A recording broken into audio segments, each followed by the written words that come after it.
Batman'daki son patlamadan kastınız herhalde bu bombalı araç şehir girişinde uzaktan kumandayla veya fünyeyle patlatılan araçtan bahsediyorsunuz. Hem bu olay hem dün Slopi ile Habur arasında benzer bir araç, bomba yüklü bir araç patlatıldı. Bombalı araçlarla yapılan saldırılar özellikle de IŞİD'in eylem pratiğini kıyasıya eleştiren kişiler tarafından benzer nitelikte eylemler yapılması tam bir çelişkidir. O esnada orada kimlerin bulunacağı, kimlerin bu eylemden etkileneceği veya bu eylemin tam olarak kime yönelik olduğu hususunda da tam bir açıklık yoktur. Bunlar vahşice eylemlerdir. Tam da terör tanımının içerisine kuşkusuz bir şekilde, hiçbir kuşkuya yer bırakmayacak şekilde bu tanımın içerisine giren türden eylemlerdir. Bunların tasvip edilmesi aslında mümkün değildir. Bunlar lanetlenmesi gereken eylem türleridir. Çatışmalı süreç başladı maalesef. 20 Temmuz'dan bu yana 25 gündür her gün olay haberleri geliyor, her gün cenazeler geliyor, her gün ölüm haberleri geliyor. Bu memleket bunu hak etmiyor.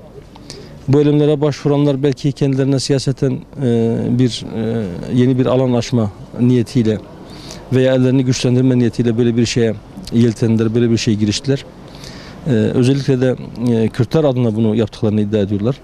Şurası muhakkak ki bu tür eylemlerden ve yeni bir çatışmalı sürece girmekten en büyük zararı Kürtler görüyor.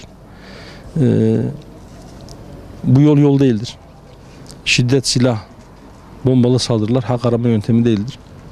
Arkasından peş peşe fıkra gibi özellik ilanları veya öz yönetim ilanları gelmeye başladı. En son işte Batman'da da bir mahallede kendi öz yönetimlerini ilan ettiklerini duyurdular. Bağlar Mahallesi'nde.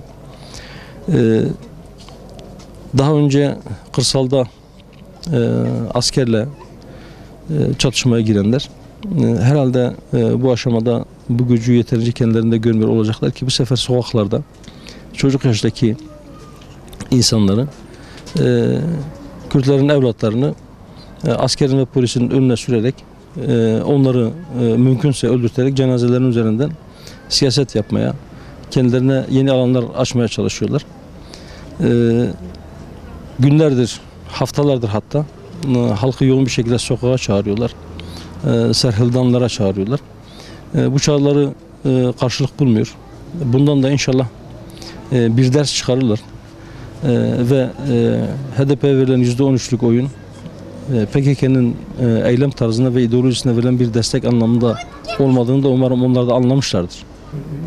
7 Haziran seçimlerinden hemen sonra da biz aslında şöyle demiştik. Ufukta bir erken seçim var. Koalisyon kurulsa da kurulmasa da. Şu anda mevcut tabloda